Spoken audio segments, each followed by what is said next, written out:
We're still in the good morning zone, and it is 10:21, Friday, February 6th. We are continuing our work on regional assessment districts with Kirby Keaton, who's going to join us in the chair. Last Friday, everyone was going to take a look at the language and the report. We were going to start just sort of diving in, bringing actionable suggestions. So I think usually the term markup is like when you're about to move a bill out and its final touches. That's not what we're doing. I don't imagine that we're going to move this bill out until crossover time-ish. But this is like process of envisioning is like markup, but I don't want to use that term. Does that make sense? Yes. We are collaboratively editing together with Kirby, who I'm sure is going to enjoy the ride. Want to jump with us? And then Rebecca Samaroff from the Department of Taxes is informally joining us on the sidelines to offer helpful advice. Yes. It is too bad that Mark is not here because he is really invested in this bill. And what I'm imagining is like once we have this version and the outstanding questions from this version, then we will have Vala and like the league and other stakeholders in to offer more suggestions for how we want to move forward. Sound good? Great. Good morning. Kirby Keaton, Office of Legislative Counsel. What I prepared for you here is my attempt to take the RAD report from the department and kind of distill decision points for you out of that. So the document that's on your webpage and that we'll be going through is just a series of considerations for you that I pulled out of the department's report. It's wonderful that Rebecca's here because I am clearly just a middle interpreter of these things. So to get the official opinion, instead of me guessing like normal, we can have Rebecca chime in possibly. Okay, so with that, we can just walk through this outline. The way it's organized is the numbered lines are some major recommendations from the department from the report. And then the bullets under that are either questions that the department further posed within the report or questions that occurred to me when looking at it for things for you to consider and to possibly resolve. Can you make it a little bigger? Try my best. Cool. Thank you. Delightful. Okay. So first major decision point we have here is under Act 73. It's drafted so that the RADs align with county boundaries for the most part. The recommendation from the department in the report is that the RAD boundaries should align with school district boundaries, and it provides a lot of compelling reasons for that.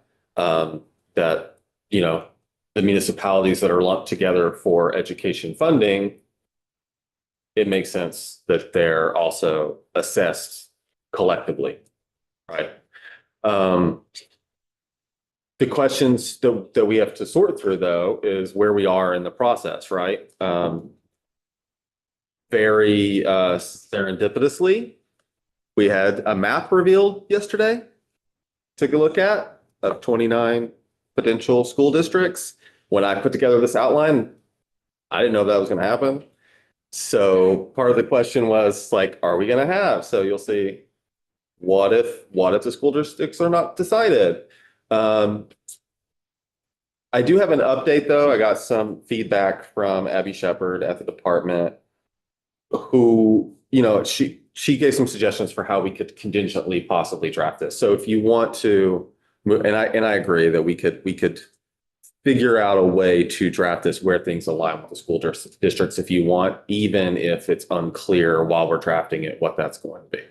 What I would imagine for, if we were gonna do a contingency, which I think makes the most sense, is to say, if a district is more than X number of parcels, that district will be divided in half for a RAD, and if that district is less than X number, it would be combined with another district for the purposes just of RAD making, not for any thinging. Not for any school-based stuff, just for the RAD. What do other people? Do folks sort of understand the problem that's trying to be solved with one? Could you state it out for us? The problem that's trying to be solved with the first point, where RADs should align with school district boundaries. So we need to say either yes or no, or one of these points here. So I guess the first question is, the department's recommending that regional assessment districts should align with school district boundaries. Because Because one, and would, maybe Rebecca, do you want to explain yourself? Sure, yeah, Rebecca Samroff for the record, Deputy Commissioner of Vermont Department of Taxes. Yeah, one of the recommendations in the report, well, this was actually an area where there's having consensus among stakeholders too, that there's a lot of opportunities gained from having RADs either aligned one to one, or if, sizes don't really make sense, at least have alignment of boundaries with RADs and school districts, and especially in the new education system created by Act 73, there's just some like great communication wins with being able to speak to a statewide education tax rate when everyone's reappraising at the same time. Ideally, if it's one RAD, everyone could share a CLA, which would be truly one rate for the whole district, one education tax rate, one set of homestead exemption exemption values for the whole district. Things that are much different in today's system where every single town has their own set of education tax rates, for example. And then the last two that sort of I would add is, it means we don't have to make a different decision about the shape of the RADs, which we would have to do. So that's super nice. And that for the purposes, if those districts are gonna vote on a, what's the special thing? What did we call it? supplemental spending, Oh, we call it supplemental spending. Great. supplemental district spending. Okay, if districts are gonna raise the supplemental spending, having sort of a grand list that is consistent throughout that area would ease that process as well. So I guess that's the first question. Are we sort of following the recommendations of the department in that way? Yeah. Well, I keep thinking this could take off, but I'm a little concerned about, we're trying to make the grand lists kind of equal in their ability to raise taxes across the state. Is that true? Each of the RADs? We're trying to do that? I don't think there's no. All right. Well, Not necessarily the Why RADs, but not? the school districts. School district. The school districts, it was one of the goals to try to have the grand lists be reasonably equal, so that when you go to do supplemental district spending, there aren't big swings between the tax rate of the district that, or the tax capacity of the district that's trying to raise supplemental district spending versus the lowest tax capacity district. So we are trying to, for school districts, maybe match that up. For the regional assessment districts, there's It not seems really- less relevant. it's less okay. for money raising for schools. And those aren't connected. I thought that was very connected. Sorry. Consistent, the RADs are about consistency. They're not about sort of value, I guess I would say. Yeah, I get that. So they're connected in that consistency is a like core tenet of creating taxpayer equity. I think, I think I- Yeah, so. yeah, come on in. I think it's like the factors to consider when it comes to the RADs and the boundaries. One of them is, does the RAD have enough parcels to attract a larger firm to do the work? That's one of the considerations is like there's a critical mass of parcels where it starts to, where you can attract a larger firm and they'd be willing to spend the time to do it. If we currently in Vermont, we have so many different school districts right now. it's municipality based, and some municipalities just don't have enough parcels to make it worthwhile, right? So that's one of the biggest reasons for switching over to the RAD system. And then also the appeals is another thing to consider. We have an appellate process. The more parcels you have, the more opportunities that people will not like the valuation, and then they'll participate in the appeals process. So there would be, the way that this is envisioned is that appeals would be handled on a RAD basis as well, especially after a mass reappraisal, because they're doing it all together in the same year. So the appeals naturally from the reappraisal are going to be RAD boundary based.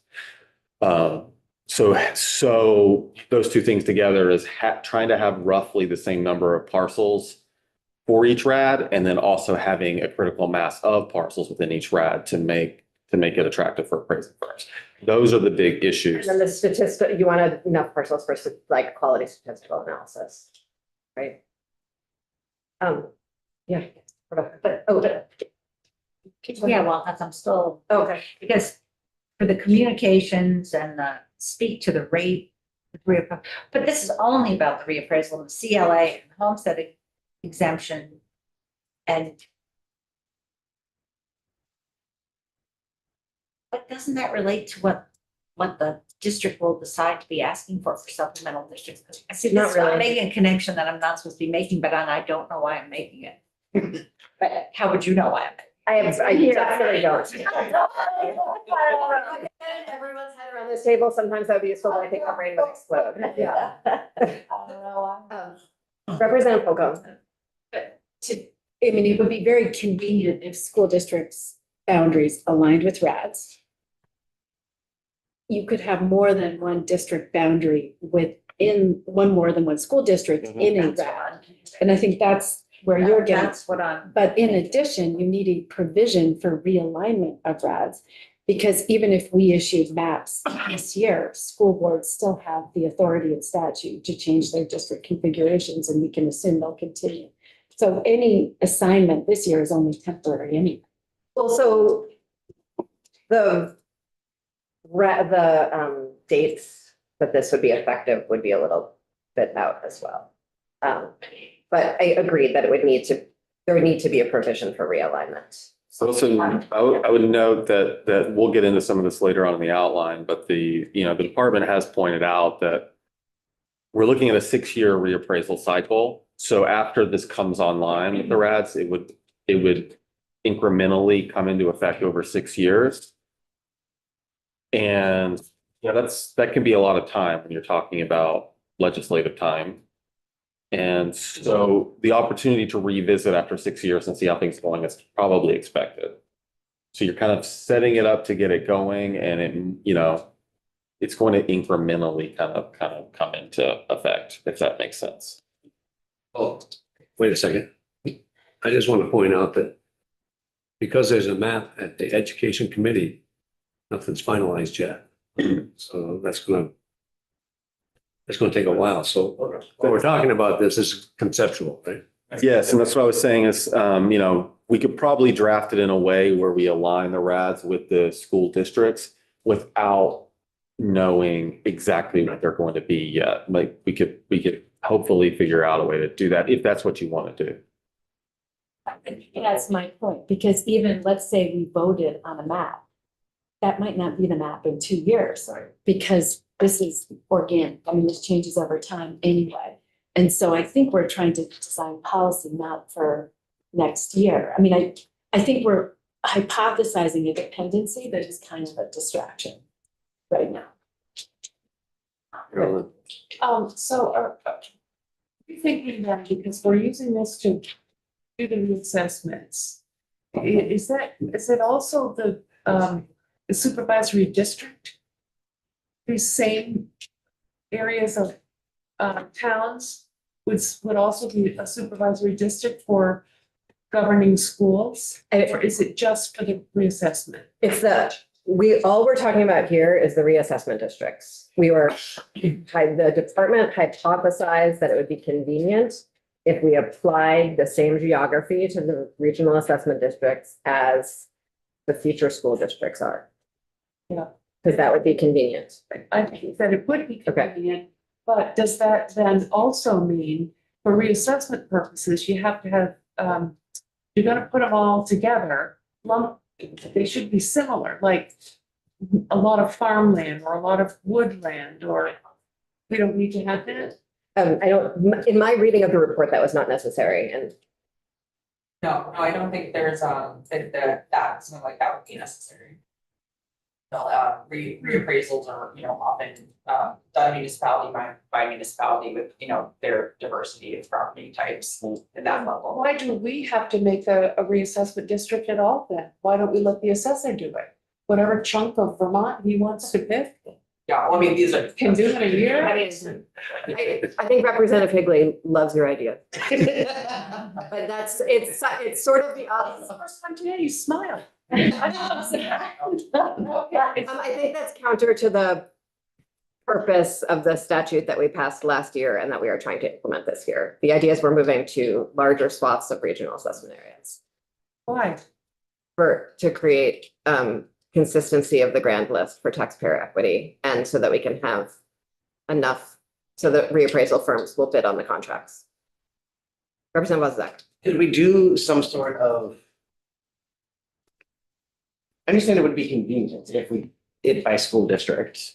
The system we have now is extremely so I see I think anything we do is gonna be more convenient than what we're doing now. So could we do some sort of fail-safe where we designed it to be, if we can do it by school district, great. If not, it gets done on like a county-wide basis. Rebecca nodded behind you. Great. Representative Kimball. So I just want to, for sake of argument, if we do effectively have the RADs operating as we conceived it last year with 12 different assessment districts, and they do their job, it shouldn't matter where the school district's boundaries are. I agree. That's the point. That's what I was trying to say. Because you've got the valuation that's done on a consistent basis. I know the recommendations to have the RADs all appraised at the same time, all towns within the RAD. So you wouldn't have to have a CLA necessarily. But the other point is that, was it Act 46 that authorized school districts to do an appraisal at the same time or come up with one CLA? Or am I just No. conflating different things? Thank you, Kimball. Good. So I Just think wanna make sure. one problem with what you brought up is one of the things that would be helpful with having RADs and school districts be consistent and wouldn't work at the county level is we have lots of school districts across county boundaries. And having all school districts be in the same RAD means that you would have one CLA for the entire. In 30 years, maybe we will actually finish this entire process and we won't need a CLA anymore, but we are like so far from that right. Representative. Yeah, and again, I just saw the map for the first time tomorrow, as a lot of people did. And we don't know, I think everyone, I don't think anyone's. right, but I mean, I'm just looking at, up in the Orleans, Essex County area, there's 28, 29 towns and, I'd have to have a better understanding of what that means before I could say, yeah, let's just, use the map that we have and have that be the RADs, so. Welcome, Zach. I don't know which order you were in amongst yourselves. Fight it out. Fighting's worth fighting. Yeah, I mean, like right now we have like 251, 252 now. Yeah, like CLAs and things to deal. I think we should just do the idea that we talked about last year, which is like 12 big districts roughly with roughly even parcels. And would it be more convenient to do it tied to the school districts? Yes, but I don't think it's necessary, so to speak. And I think we're trying to bring simplicity to the system. And I think that the ideas that we floated last year were a lot simpler and more streamlined. Trying to tie it to theoretical districts that this map is going to change 100 times. Yeah, and I don't think we would have to I guess, I'm not imagining that we would put language in that like cemented whatever map was very abstractly put on a table yesterday. I'm imagining that we would put like language about alignment, not like Kirby, can you just talk a little bit more about what that contingency language looked like? Well, just sitting here and hearing you talk, I could float. You're causing me to think about it more. There could be something where you charge the department with deciding the RAD boundaries, but with giving them specific guidance of it should, first priority should be to follow school district boundaries. Also to consider the right number of parcels for the district. Also consider the potential appeals load. So you could delegate, in other words, that, and that would give you some flexibility where you're not deciding in a minute way, like what exactly the boundaries are all the time. And since we're in a position right now where it seems like maybe it's possible that the boundaries are ambiguous in the next short term, maybe an approach like that is what we might have to do. And then we could also keep some language in where the county approach is the backup if things change. So something along those lines sounds like what you could do. I see that some people don't have the report as fresh in their minds as might be helpful for this conversation, and there's lots of disagreement on the committee. So I'm going to move on to the next one, and we're going to just sit on it. Yeah. Oh yeah, I'm so sorry. So I have a very Friday brain too. So I actually appreciate Representative Brannigan's question, because I think what we're talking about is what's the purpose of the RADs? And I think you answered the question in that it's to address inconsistency of property valuation, but it's also about the fact that some tiny towns are not able to drive the contract. But in theory, if the system was working well, there would be incredible consistency across all RADs, because that's kind of the goal. So I understand why the tax department is driving language around school districts into this, but I also think that that is not relevant to the conversation about the RADs, because if the RADs are working, I agree with Representative Wazazak, it shouldn't actually matter, because we should have consistent valuation across all regions. And I would just encourage us to stay focused on what problem we're trying to solve, particularly because we can't be building an evaluation system, property valuation system around something that we know is a moving target.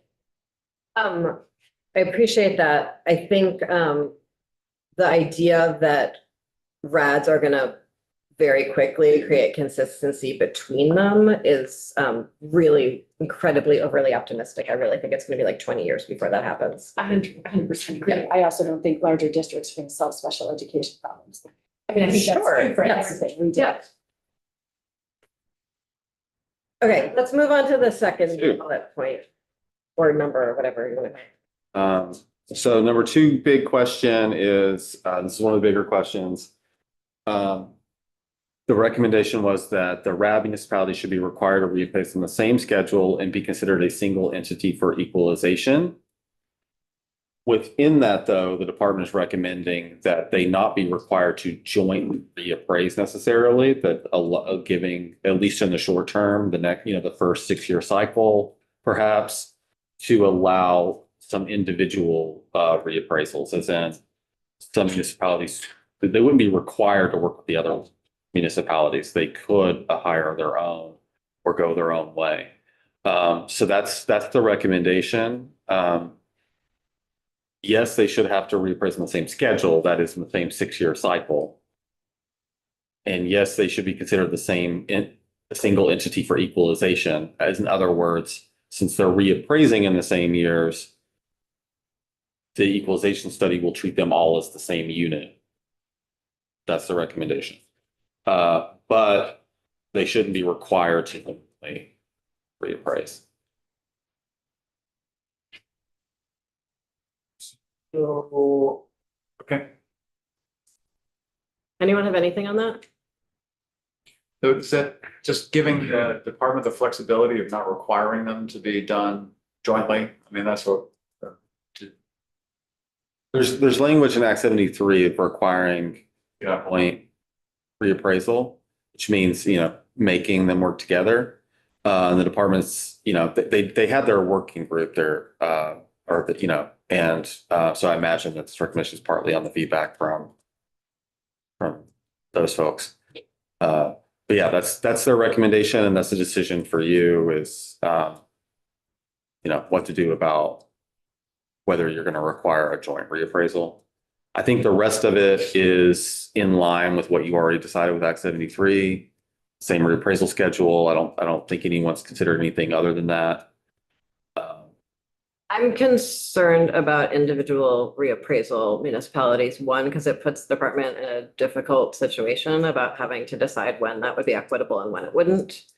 I don't think the department would decide on like what they're pitching. I think they're just simply leaving it up to municipalities. And I think individually, if you wind up with sort of two different firms, you could wind up on two different appraisal schedules with two different types of appraisal, like systems, like one's doing it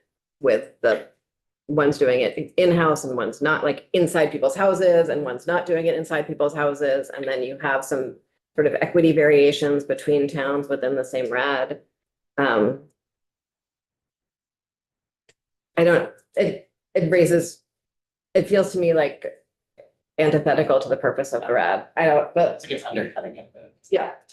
Representative Brannigan? I think, what I've heard several times is that the problem is there aren't firms who do this, there aren't enough to do, these reappraisals. And I know there's one town in the district I represent that hasn't had a reappraisal for 15 years because they can't find anybody. They have money to do it, but they can't get anyone to come in. So what happened to the idea of the state having their own reappraisers? Did you give up on that? I remember Jill, director of property evaluation. What happened to that idea? I personally love the idea of the state taking over all of it. I don't think the state loved that idea very much. I know Representative Higley didn't love that idea very much. And so this other model was seen as a compromise in order to not further increase the cost to the state. I don't see how this will work ever, no matter what we do, unless we have more people to do the appraisals. So I don't know if you remember the part when Jill was talking through the report about the sort of a concurrent process they're doing is about increasing the field, like the opportunities for recruitment into the field, education for the field, all of that. Yes. And that the larger RADs mean that sort of contracting would be significantly easier. That is not the only reason for the RADs. It is one of multiple reasons for the RADs, right? The consistency is another really important reason for the RADs. I love that they're called RADs, though. It really adds a little perk to each sentence. Representative. No, and if I can jog folks' memory as well, Ed Clodfelter from Limerick said that there's a group of folks out there that are coming around and taking on more and more of this work. So it isn't that there's not enough. I mean, I'm surprised you're saying that about a town. I mean, we reached out early on and we had to, work 2 years down the road, but we did fit one, I mean, there's the possibility of that. Again, as far as and I think I mentioned this last time, I'd have to have my head around and have some folks come in and talk to me about this equalization study and how that's really going to be realistic and how it's going to work overall, especially with such a big district and different whatever it might be, whether it's ski areas in one town, Lake Welby in another town. There's such a variation in values there. I don't even see how they could come up with a realistic land schedule for a big district.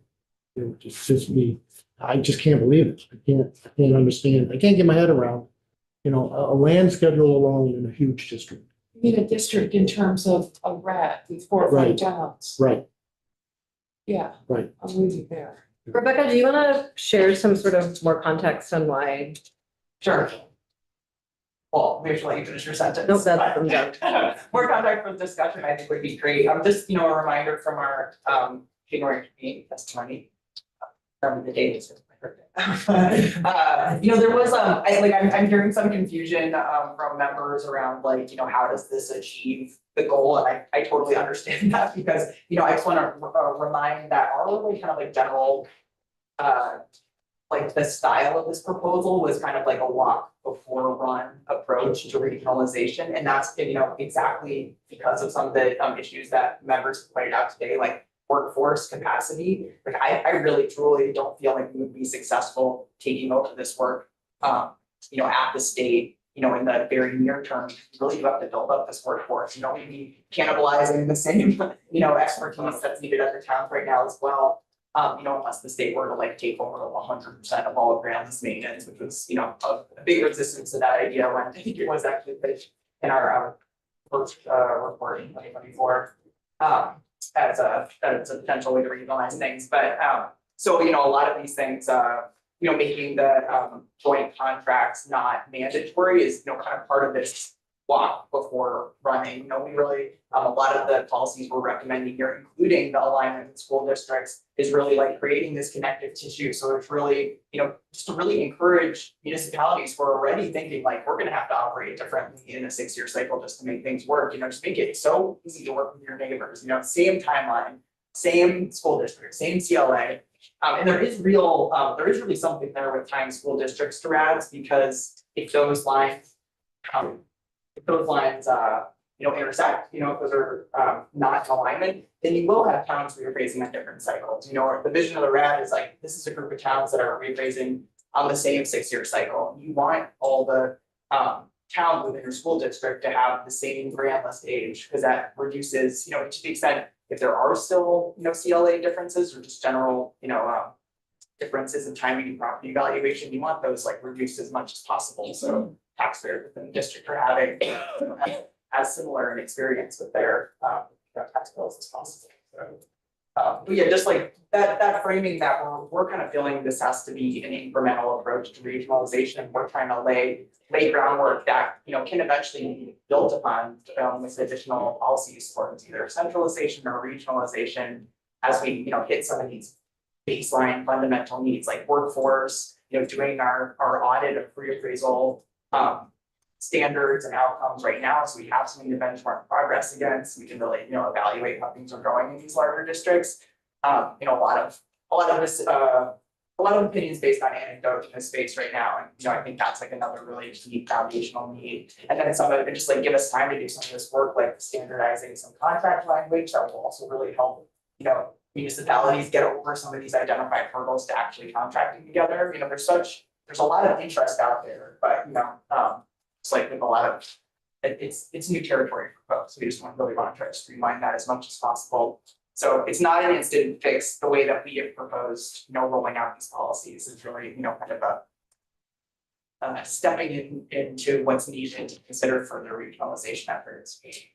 Could you remind me how many RADs we were thinking were the right number? 12? I was wondering if there was some way to say, if we're worried that the rollout or that we're going to argue for a while about an actual school district map, whether there was a way to say there's a seesaw map for shared services that's going to have bigger boundaries than school districts would. If there was a way to create a map that sort of lined up that with RADs, and then school districts, once they're designed, if we go down that path, could fit, maybe we could be strict enough to say that the school district would fit within these boundaries. But I don't know if 12 is a bigger number than I was thinking, when I was thinking through that. And that there's sort of I think the idea though of a maximum and a minimum for sort of statistical appropriateness for the RADs would make sense. We don't want them to be too big to be unmanaged, like as the department said, we don't want them to be too big to be manageable, but for appeals, and we don't want them to be too small to not be statistically significant. So I think there's something in there because of that. Yeah. So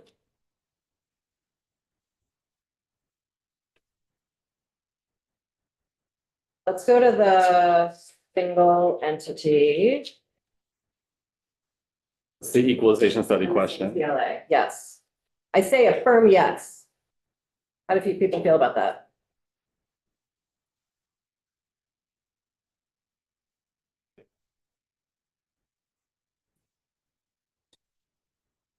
Well, within that RAD, theoretically, you would have some communities that are having a lot of real estate activity and some that wouldn't. So, okay, I think that's a problem, I agree. And then when I think about that problem, I think about how in my town, there are some, which is not very big, it's 12,000 people. I know it's bigger than a lot of people's towns here, but there's actually like neighborhoods that see a lot of grand list growth and neighborhoods that are seeing a lot of grand list loss. And so that's already a problem under existing law. Fair enough. And maybe other maybe every other town is significantly more consistent, but mine has like the good side of the town where everyone, right? Okay, great. Like the 400 miles of Berry City, we have like suburban Berry City with the single family homes, and then we have the north end, which floods every 2 minutes. Yeah.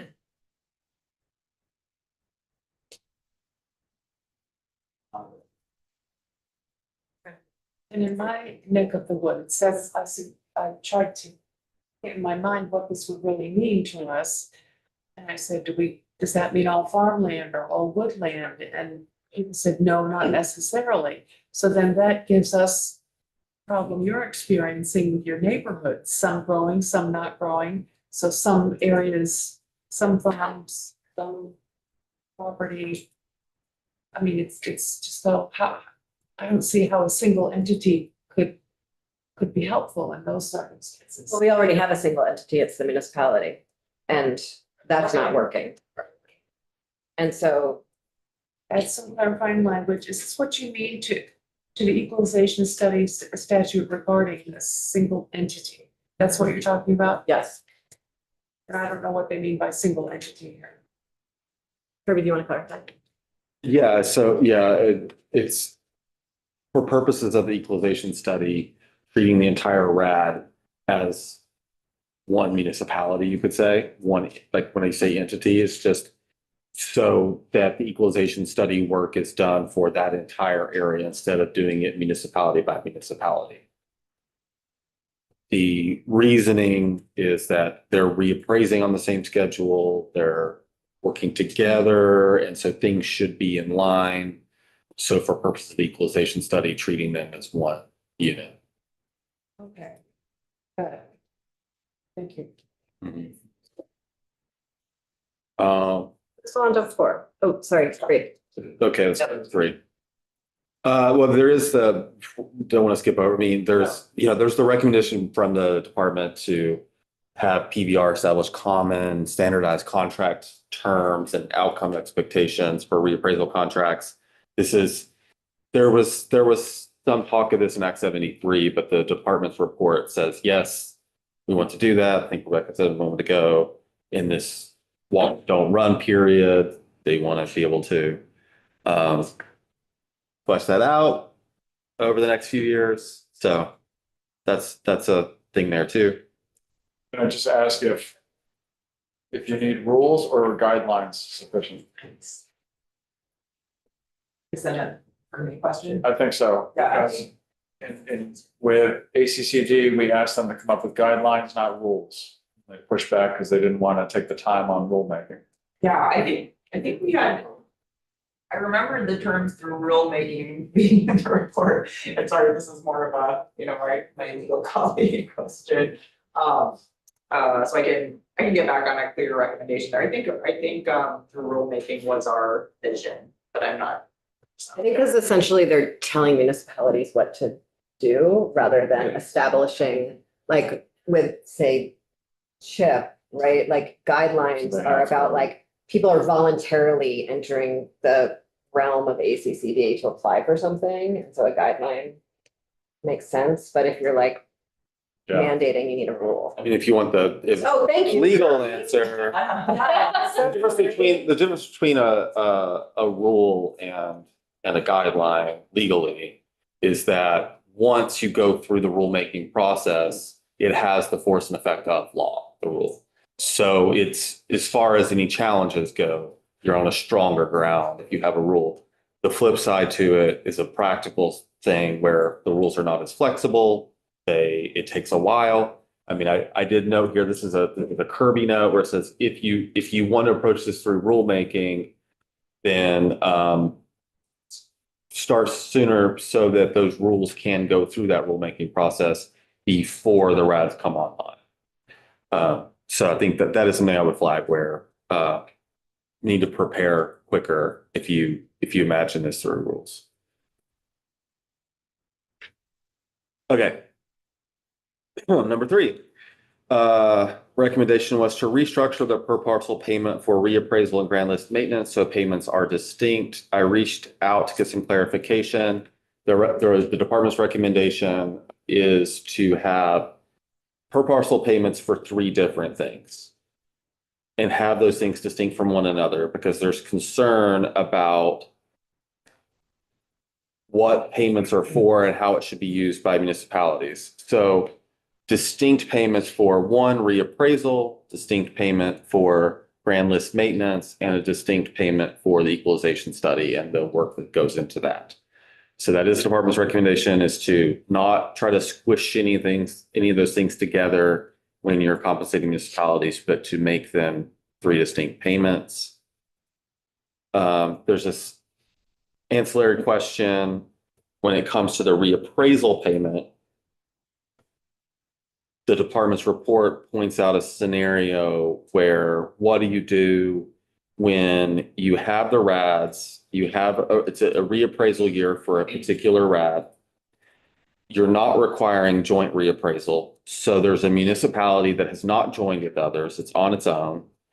And by the end of the clock, so to speak, to reappraise, and they're supposed to be reappraising that year, they don't have something lined up. So from my perspective, that's like reason number 20, why we shouldn't allow an exemption for municipalities to be part of the largest RAD.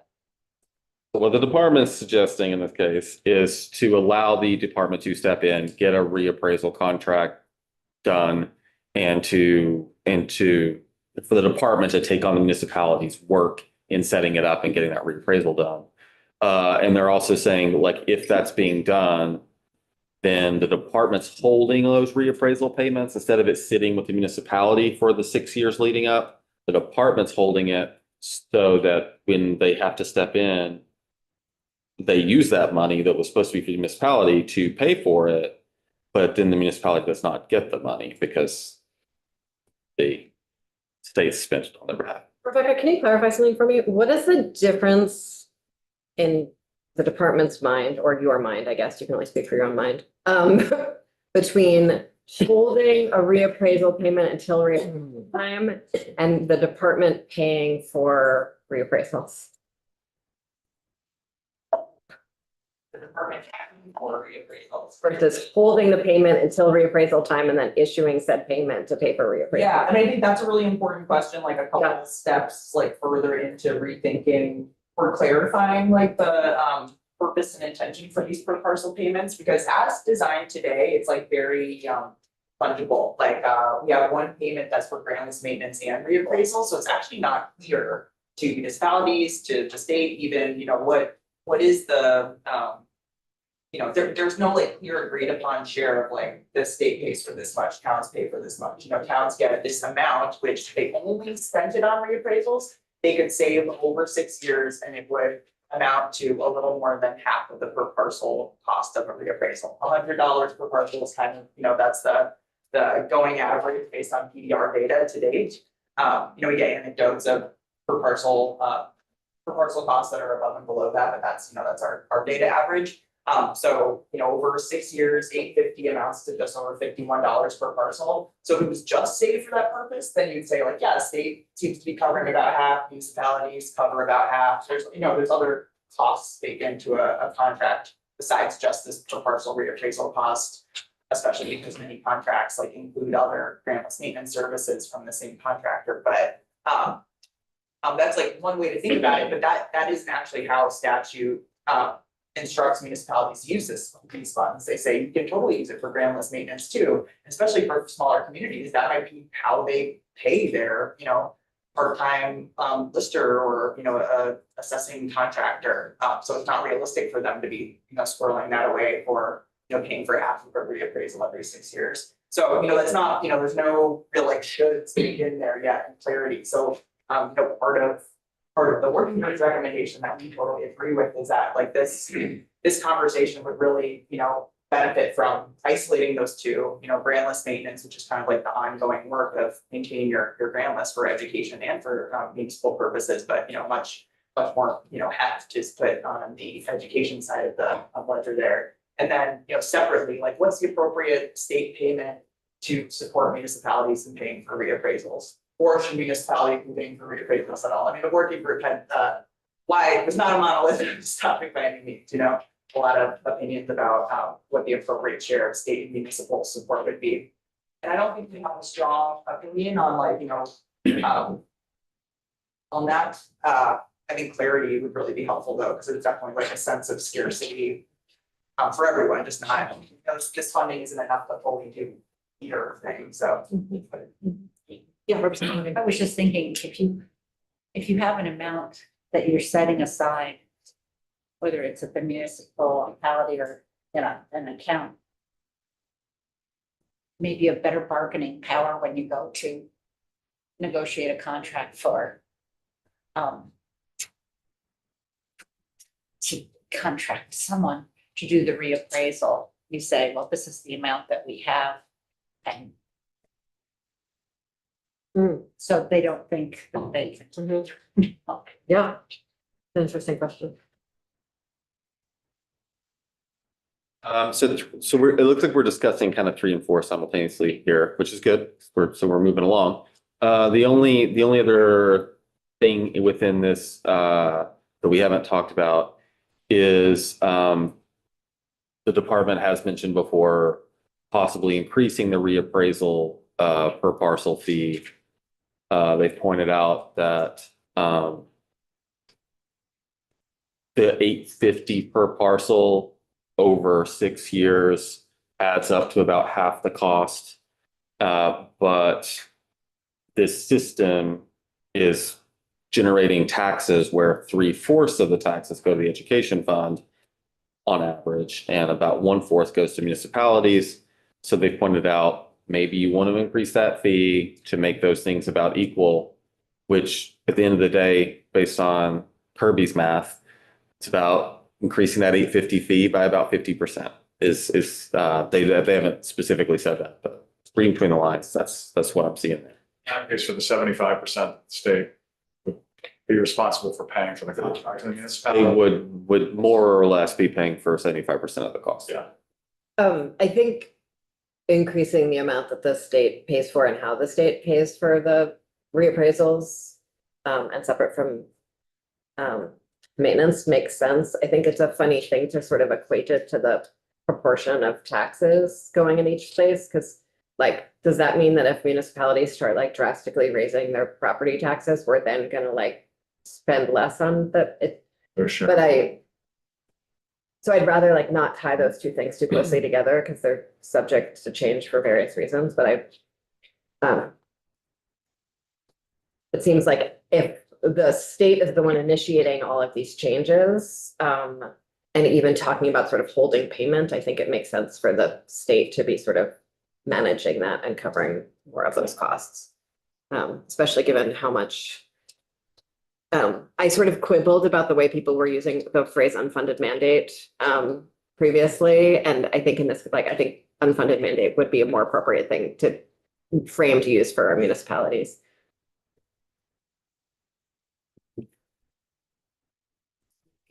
So then you envision, and then the state's the one who enters the contract.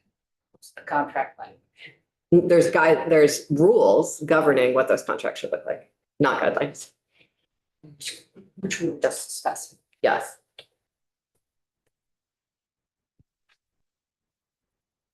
Okay, so the next on our outline, next item is fun topic of appeals. And the department has suggested that that there be a RAD appeals board, which I believe this committee discussed or considered last session. The only change to the long appeals process involved with property valuation would be with a step in the process where the DCA would decide appeals, to replace that with a RAD appeals board is the suggestion.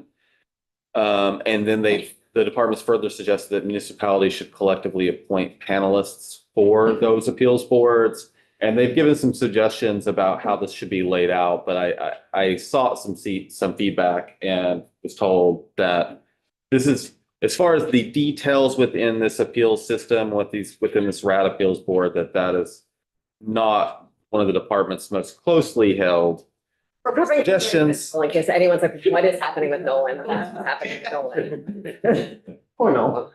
Public service announcement. Kirby, sorry. Yeah. Sorry. I was barely paying attention. Barely here. No, just kidding. So those are the questions before you, you know, this appeal system. Like I said, I think the department, as far as the details about doing this, is as deferential to whatever, you know, local government system you want to try to leverage. But that is their suggestion, is to replace the BCA with a RAD appeals board. I think that this was an issue, of all the issues that we got lost in the weeds on last year, and couldn't come out of, this was the one that we got the most lost in, and the one that we most needed the working group from the department to work through. And I would very much like to follow the working group and the department's guidance on this, because and make sure that we are really like staying in the loop with GovOps on this one as well. And maybe even judiciary, like this is the one that, So the other big appeals related recommendation was to revamp the property evaluation hearing officer role, to have it more like one permanent hearing officer housed at the department. If you recall, it seems to come up every year where, you know, PVR is currently relying on a number of part-time property evaluation hearing officers, but no one is full-time. And we've revisited the compensation for those people to attract. In this case, they're saying, let's do it like we do our other tax appeals and have a dedicated hearing officer. So that is another suggestion that they have. Rebecca, is this in your budget ask for this year, since it's like, or is it another year out, so it wouldn't be? Yeah, it wasn't for this year. Okay, thanks. For this, but have these conversations with the committee and kind of where things are going. The report also mentions, in addition to the full-time hearing officer, a docket clerk for that hearing officer. So it'd be 2 positions. Number 6, we've kind of got, we're now departing the heavy decision-making. And we're gonna hit on some lighter things, okay? Workforce. Don't tempt us with a good time, Kirby. Yeah, I know. It's like how dare I label what's heavy or not? Fair enough. Workforce development. There's part of the report's dedicated to that. As far as I could tell, there was one thing that was oriented towards the General Assembly, and that is to appropriate funds for Lister certification. The other workforce development related items in the report seem to be things the department was independently pursuing, such as the apprenticeship program through the Department of Labor and a licensure program through the Secretary of State. But they are asking for an appropriation for Lister education programs, which is something that exists in statute already. And then there's a technical change there too about where an appropriation would come from, general fund or education fund, but I don't need to go into that now. The tax department. I'm sorry, can you, The Lister certification and appropriation is probably not in the current budget request. it's not, no. No. And how looped into all this is the Secretary of State and the Department of Labor? We've had initial conversations with, you know, the entities, labor, CCP also, and Secretary of State, so, you know, haven't, initiated these first steps with our project with Secretary of State. There's already some money in the budget So it'd be an increase to the existing budget for grant list, for lister certification program. Yeah, and I know, Jill's really, the expert in how, that appropriation is spent today, but that's very, that's kind of like the funds that are used for the existing list. And it's also, those weren't increased when the, trainings became mandatory for listers as well, which is taken a lot of, work for PBR to kind of like set up our own like learning management system to just handle that volume and the tracking involved in that. So, it's a bit of a strange pot of money right now, but we didn't formalize any ask for this budget, just with a little fuzziness of how we're actually moving forward with this. But it is like it's an area of strain for DDR for sure right now, mostly like human capital responsible for managing the increased educational requirements. And number 7, the report addresses the contiguous parcel language change. This is something in Act 73 that's actually in the classifications section because because classifications is where the grand list statute's being amended. If you remember when we were looking at language for classifications before, I had just taken this out for now. This is flagged for now to be more of a miscellaneous tax bill issue, so not something that we have to go through right now. But the gist of it is, the language we have would have changed valuation in an inadvertent way. So we want to make sure the language that's in there is helpful for mapping for VCGI, but no, there was never an intention to change how valuation's done as far as contiguous parcels go. So just got to make sure we get that language right. It's in Act 73. The change would not be effective for a few more years. So we just gotta more or less a technical fix there. Number 8, from the report, the department supports the state archives study regarding statewide digitized land records. There's no action to be done now, but they've just noted that because it could relate to all this. Like if there's statewide digitized land records, it makes a lot of these processes easier.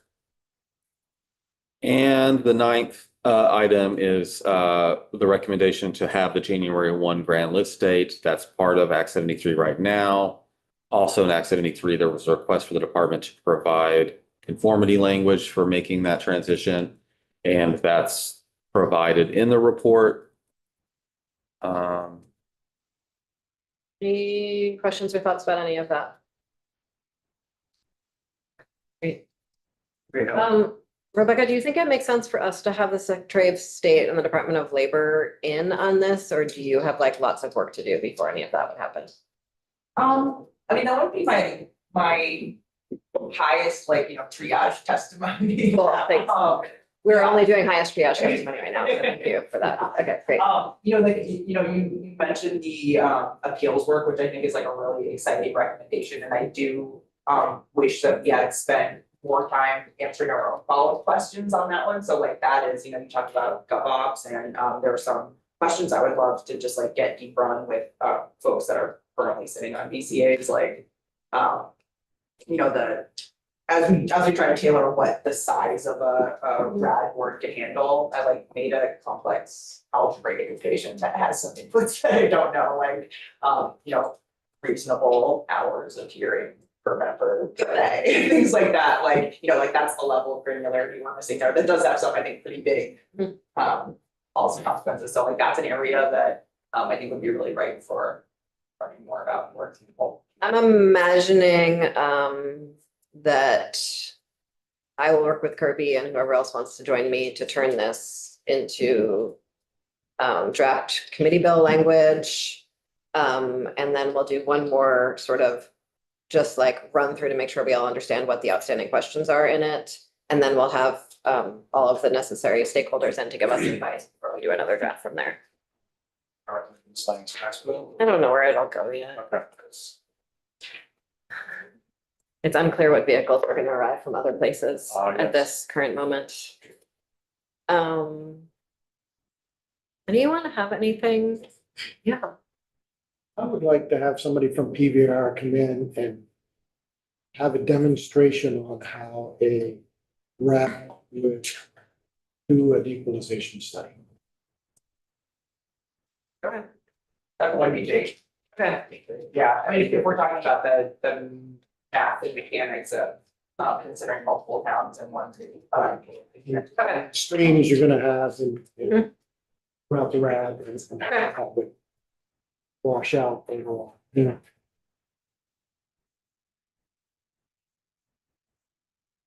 Anyone want to go back to any of these topics here? I'd love to stop at 11:30, but if we go a little past that, that's. Yeah. I mean, I would just say, I think just to sort of summarize my thoughts on this is that I don't think that, I think it would be for purposes of progress that we should do more county-esque maps for the regional assessment districts. Frankly, something like, I'm not actually suggesting this, but I'm imagining something similar to, frankly, the map of Senate districts that we have. Because like Chittenden County, you're gonna have to chop that up a little bit. And I think that each RAD should have one big contract to do all of the reappraisals within that RAD. I think there's details within that to figure out, but that I think is the system that I think would be most beneficial for actually achieving what we're trying to achieve. Anyone have any outstanding questions that they want to cover from earlier in the, before we got to the lighter stuff? Just how hard, Kirby, you've already done some work on conditional languages, conditional language for, if not school districts, then county. It'd just be great to see a version of that as to what that looks like. If school districts are not available, really configured school districts, or do not meet a per parcel minimum or something like that. I think we'll do some combination of Kirby and whatever algebra Rebecca has created Okay. to figure that out. All right. I guess to respond, I mean, I guess that there's still some decisions to make within that. Like if you want to do the delegation approach that I mentioned, maybe you don't need to talk about the county. The county thing would be if you were like, this is what we want the RADs to be based on school districts. If you wanted to put it in law and then like, but then have a contingency where like if school districts are not actually set up, then we go county. So hopefully I wasn't too confusing. There's like two pathways. I guess, we talked about bifurcating the money that was sent to towns for now reappraisal versus maintenance of grand list.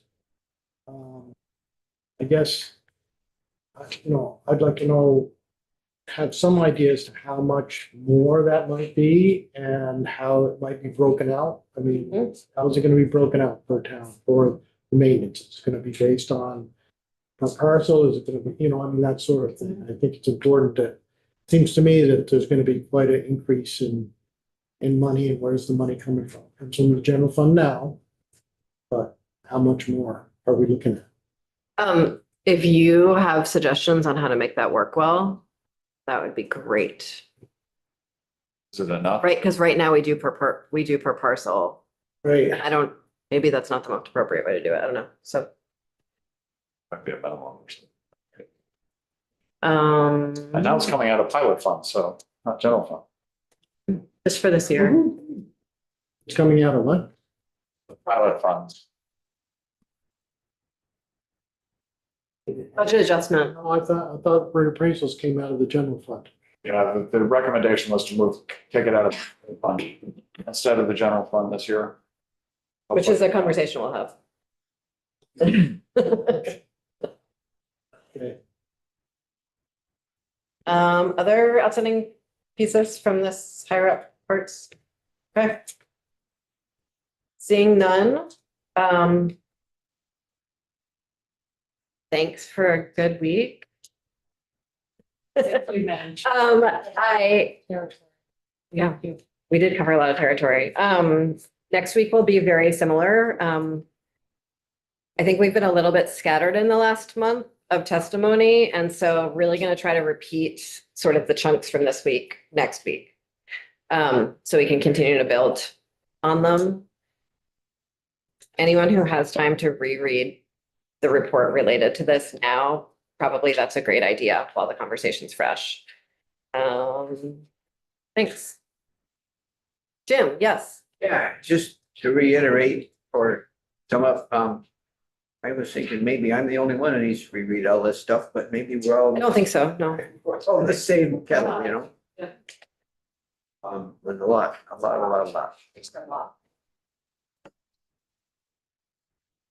Thanks. Thanks, everyone. All right.